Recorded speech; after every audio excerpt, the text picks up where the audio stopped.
your shoes. Thank you. Where'd Christine go? Yeah, I don't know. I thought they were sweeping you guys up together. We'll get her up here when she arrives.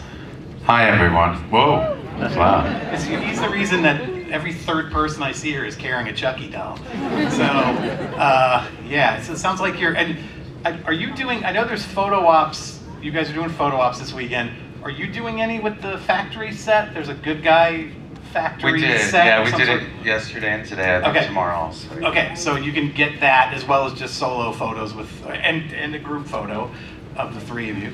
All right, so, all right, we're gonna assume Christine's coming very soon. Christine, where the fuck are you? I talked to her yesterday, so I know she's aware of this. Okay, well, let's just start. I mean, let's just go back to the beginning. I mean, you have, you played this role in the original Child's Play, and then you've been asked to reprise it in a couple of films, and then now in the television series, which has been, it's very good and very successful, and even though we can't really, for reasons you can probably guess, we can't really talk about the next season, but we can talk about the first couple seasons maybe. But just tell, like, did you ever, I mean, I realize as a kid you're not really thinking career goals, but did you ever think that this was going to be like, this is like people are lining up for you, people are like wanting their pictures with you, like this doll has infiltrated your life in ways you probably couldn't have guessed when you were a kid. And in ways that you don't know. Yeah, that's true. I've seen the photos. Just tell us about, like, when you look back on it, like, what is that, how does that make you feel? Christine, Elise, everybody. There we go.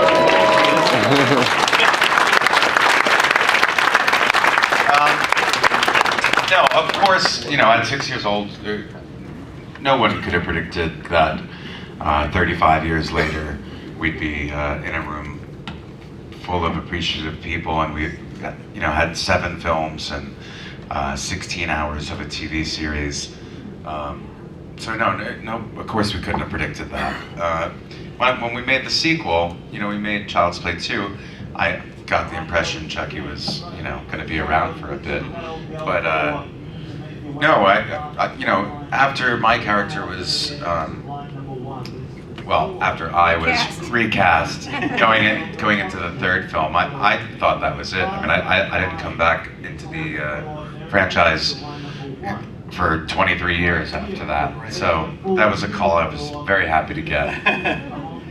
And I guess, Christine, saying you kind of had a similar path where they introduced you in the second film, and then you came back later, and then came back in the series as well. But I mean, had you ever, and you certainly had more of an established career at that time, but did you ever think that this would be the thing that, I mean, I realize people know you from multiple things, but this was going to be such a, like a legacy character for you? No, again, it's impossible to predict such a thing, and to not be used in the third film was, like, both of us were super bummed about that. But how should I phrase this? It's just no possible way. Don Mancini couldn't even predict how it's gone. It's entirely because horror fans are so loyal that we're still doing it. Without you guys, we would, you know, not even to watch it. There'd be no point in doing it. So, yeah. I'm not articulate today. I apologize. Well, Brain dead. There was a great documentary that came out earlier this year called Living with Chucky. You're both in it, both new interviews.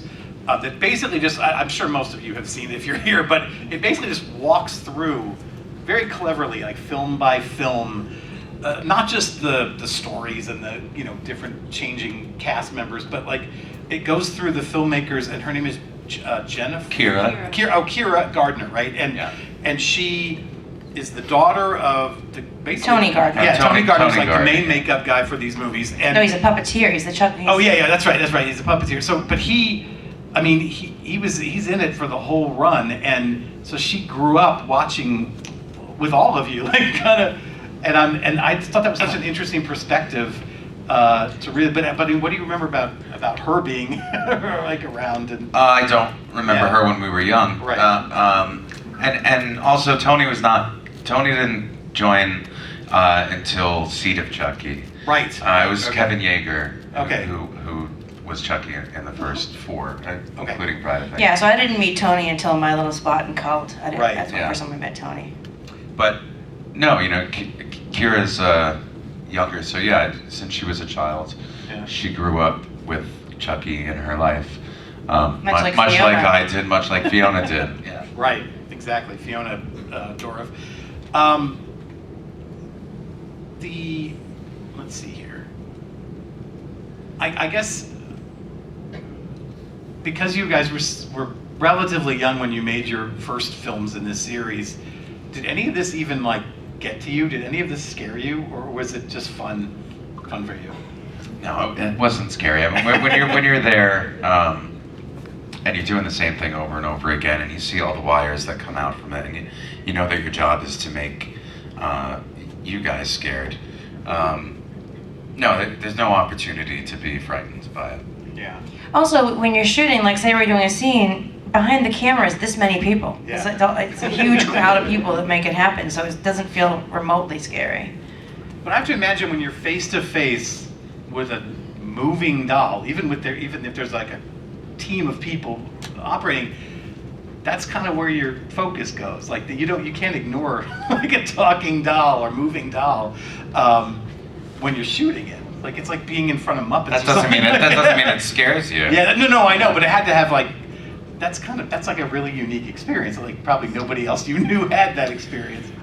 It is, but I when you're acting, you're quite often acting to something inanimate on the other end of the camera. Sometimes you're playing to a piece of tape that is supposed to be your eye line. And, it's not always the experiences you would expect it to be. Yeah, so like for me in particular on Child's Play 2, because he had child labor laws applied to him, so he had to be wrapped in the shortest amount of time. And the doll had 9 puppeteers that ran him, and they were all SAG actors, and so the doll was really expensive to have on set. So they would shoot Alex out, and then shoot the doll out, and then get to me, and almost anytime you see any close-ups of me, neither Alex nor Chucky is in the room with me. I'm looking at tape on C-stands. There's a blue Chucky, there's a blue tape is Chucky, the red tape is Andy, and like acting in a vacuum. So I learned early on to try to like stand as close to Alex as I possibly could in scenes, like so that they couldn't shoot me without him, so they wouldn't keep me there for like 20-hour days.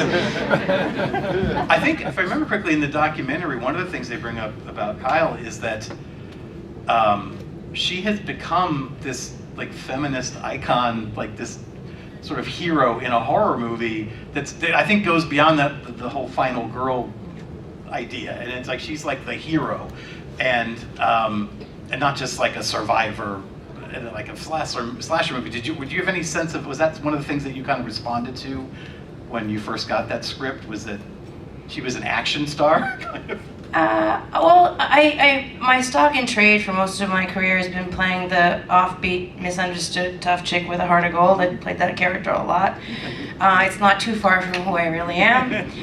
So yeah, I mean, I always say I think there's sort of 2 schools of acting. There's the actors that are like Meryl Streep and they're invisible in the characters they play, and actors that are like Jack Nicholson, and it's Jack Nicholson it's just Jack Nicholson, and I'm much more that style of actor. I'm not trained, I'm not particularly talented, so I just try to make any character as much like me as I possibly can, because I have me is the most unique thing I can bring to anything. So the more of me that I can bring to something, the more unique it is, I think.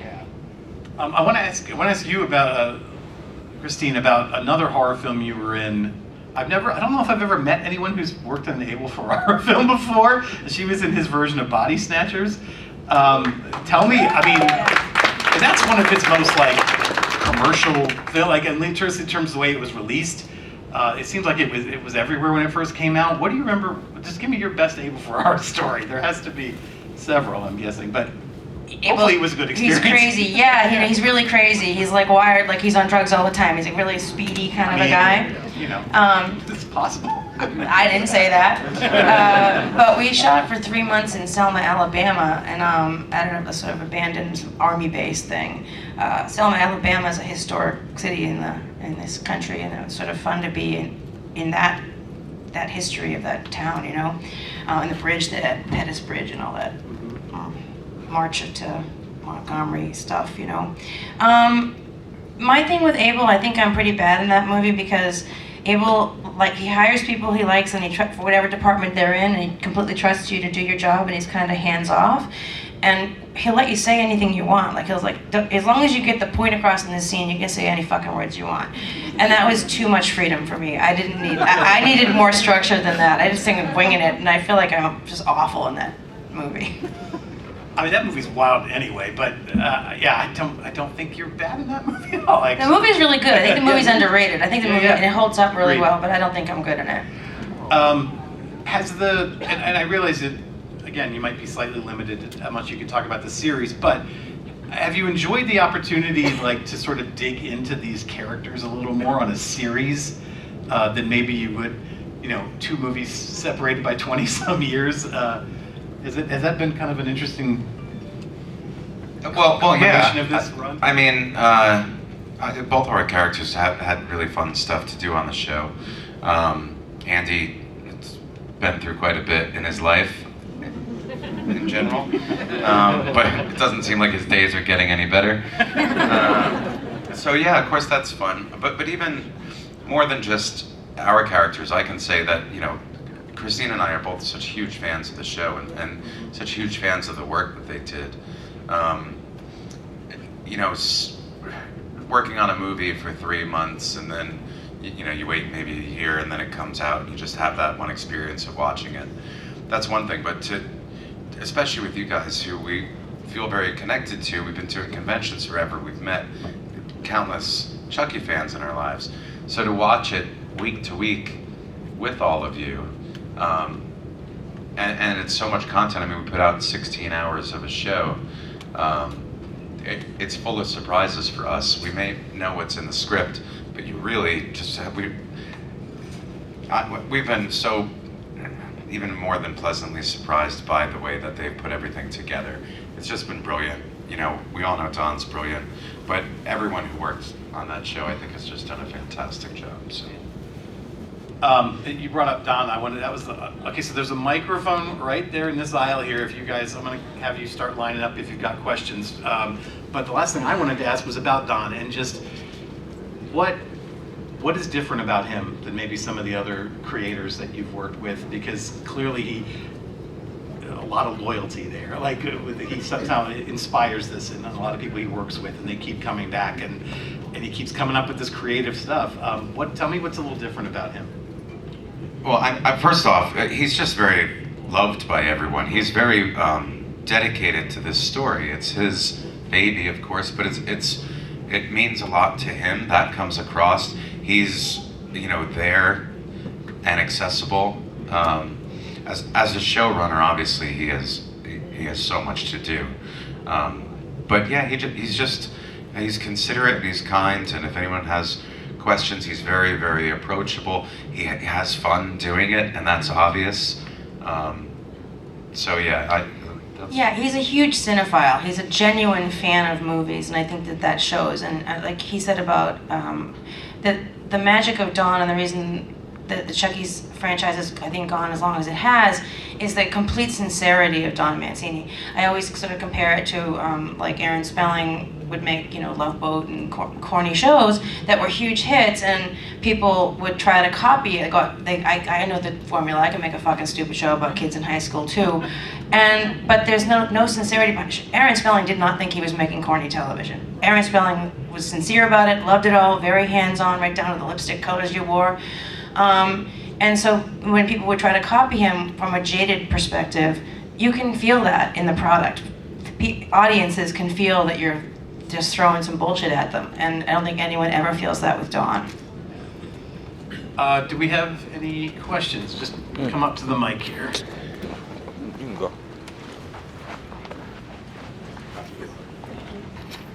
Hi. Hi, so I have a question for you, Alex. Would you ever want your mother, Karen, to come back at all? My mother's name is Denise. Yeah, of course, I love Catherine, but that, you know. She's retired. She's retired. Oh, okay. So there's all kinds of reasons that people you might want to be in the show have not been. That isn't to say that they might not eventually, you know, but there's actors that have retired or just not maybe as impassioned or, you know, passionate about the franchises, others, etc., you know. To answer your question, of course, it would be very, very fun. My question is for both of you, and what is it like playing into that childhood trauma that both of your characters went through over these years? It comes a little too naturally to me, I think. There's some parallels there. No, you know, I mean, Andy has, Chucky entered Andy's life when he was very, very young. Chucky entered my life when I was very, very young. So, yeah, I don't see that as a challenge of the character. I see that as just an opportunity to maintain kind of where I intended to go with him back in Child's Play 2. You know, in the first film, Andy's rather happy until the shit hits the fan. But starting in the second, you know, that trauma I think comes through. And that's been one of the real joys of continuing this character, is that I get to play with that. Thank you. All right, my question is for Alex. And with you being a movie star at such young age, how did that like carry over to your adulthood? And did you take it well at a young age too? Movie star is generous. I wouldn't go that far. You know, listen, I quit acting when I was 12. I got tired of auditioning. It wasn't really fun anymore. I wasn't really booking anything. It was challenging to sit in traffic and go into New York City to audition, and there's a ton of reasons why I didn't want to do it anymore. What was the question there about it? So how did it affect me? Yeah. Like, in a lot of ways. You know, when you're, I don't come from a Hollywood family. We never even lived in California. So something like this is an adjustment for my siblings, for my parents, for my friends. You know, it's a blessing and a curse in a lot of ways. Being an actor as a child, you know, you hear stories about us, and they're for good reason. It's not an easy thing to do as a child. It's not easy to have the responsibilities of an adult in a major thing like that at 5 years old, 6 years old. Right. But you know, it was also very, very rewarding. But no, it definitely came with challenges. Okay. All right. Thank you. Of course. Hello. Hello. So with Chucky being one of the biggest horror icons out there, out of curiosity, a question for both of you. Is there any villain, monster, or creature you would have or still would want to actually be in a movie with? All of them. Again, we do conventions all the time. So besides what movies we like, we also know all these actors too. So any opportunity to work with them would be awesome. Alex and I would like to be killed by the Terrifier. We like art. That would be good. You heard it here. Go pitch that. Thank you. Everyone mentioned that to them this week. Out of all of the movies that you filmed and the show, what is your favorite scene that you had to film? Oh. I usually say anytime that I get to hurt the doll is fun, because it is. But it's hard to pass. It's hard to outdo smoking a joint with Chucky. My favorite thing. All right, thank you. Hi. Christine, what was your favorite? Christine's answer. I typically say I like in Child's Play 2 when Kyle's on the swing smoking a cigarette at night and she accidentally uncovers the Chucky, the good Tommy doll that's buried under the swing, and then looks at the garbage can where she just threw a Chucky doll away and goes to the and he's not in the trash can anymore. You start to see this character realize that maybe Andy's not crazy and shit's going down. That's sort of fun. One thing I wanted to say, Christine, I think you're being too hard on yourself with Body Snatchers. My husband and I still quote that movie to this day. You were great in it. Thank you. You're welcome. The question that I had for both of you was, I know it wasn't scary on the set because of all the reasons that you mentioned, but what horror movie in your lifetime did you watch that really had an impact on you, even to this day, that you're like, that scared the crap out of me? The Exorcist fucked my whole world up. And, like, I still can't, like, there's a scene from the stairs and somebody looks up at the window and you see her shadow move across the shade and you know she's tied to the bed, but somehow she's moving around in the room. I can't look at a mirror in a dark room anymore. It scares the fuck out of me to see my own shadow in a mirror. So yeah, that movie's a lot. You know, being in horror films at such a young age, like I was really young, 6 years old. I never really did get scared from horror films. Like it's very rare. I mean, I might. You're immune. I'm close to it, but. Have you seen The Exorcist? I have. Yeah, I have. Thank you both. But Fright Night was my favorite growing up. Yeah. Chris Sarandon. Hi, I have a question for both of you, kind of following on this gentleman's question, which is like, when you're revisiting a character over such an extended period of time, and sometimes not consecutive parts of the franchise, like, does doing conventions like this help to stay connected to and mature that character, or does it make it more jarring to like jump forward in time between those snapshots?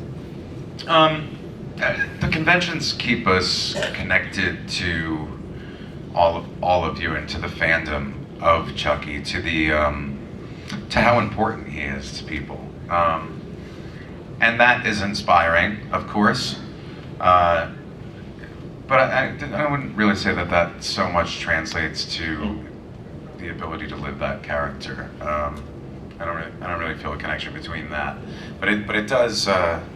Yeah, you know, a big part of the reason why, because I still don't act. I've been on 3 auditions in the last 25 years, and a big part of why I was thrilled to go back and play Andy was because in 2013, when I got that call from Don, I'd been doing conventions for 10 years already. I've been all over the place.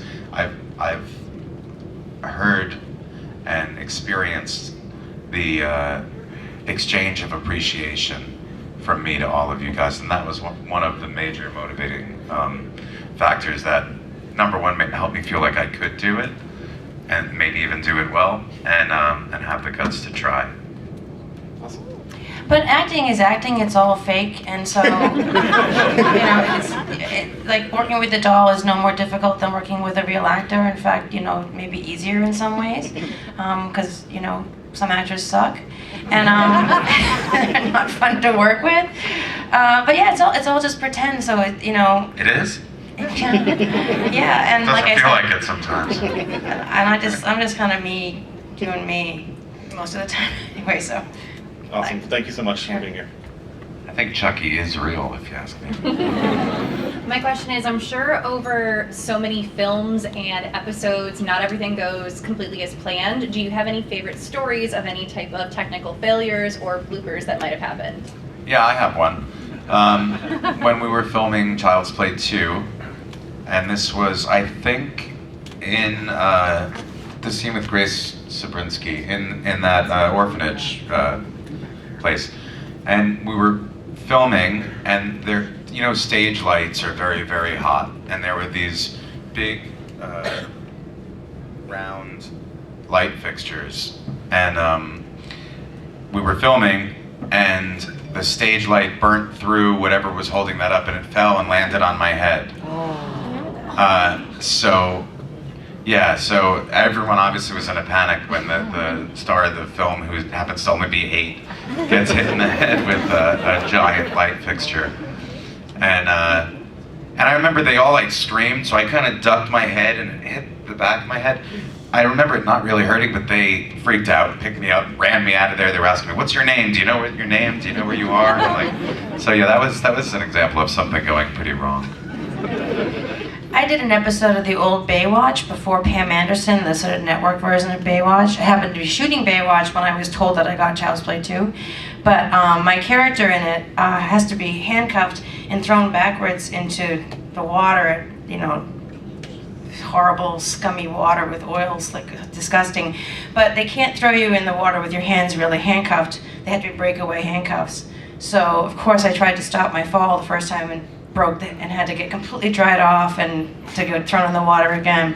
This I was hell-bent on not fucking breaking the cuffs again. And then David Hasselhoff had to jump in the water and save me. And he grabbed me by the boob.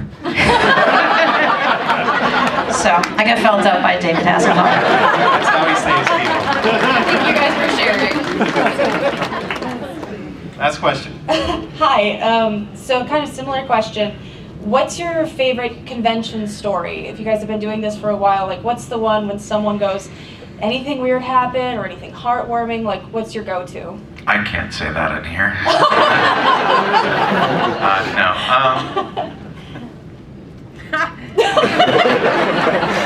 I'll tell you an interesting one. Okay. We were in Ireland, Dublin, Ireland, and Kane was there, and Kane used to just kind of like leave his money in a suitcase right there, and he was walking away doing something, and some guy got real courageous for a second and went back there and grabbed a handful of his money, and I was at the table, sat next to him, and the security guy around there was just like a kid, was not messing around. He went and grabbed the guy really quick, and he literally suplexed him through my table. And then they called Kane over, and Kane was circling him, talking shit about him. As they held him down and waited for the police to come. The lesson there is look for that suitcase in your Kane's boot. And don't be a fucking idiot. Grab Kane's money. Steve, you have a... I don't. Yeah. I'm disappointed. I don't. I do not. Yeah. I can't. The weekend's not over yet. I know. You've got time to get a good one. I've been hungover a lot. Well, thanks, guys. Thank you. Alex and Christine, thank you so much. guys. Visit them at their booths upstairs, get photos with them, get autographs. Please visit them. Thank you so much, everyone. If you had any questions that you didn't ask here, we are still at our table, so you can come by. See ya.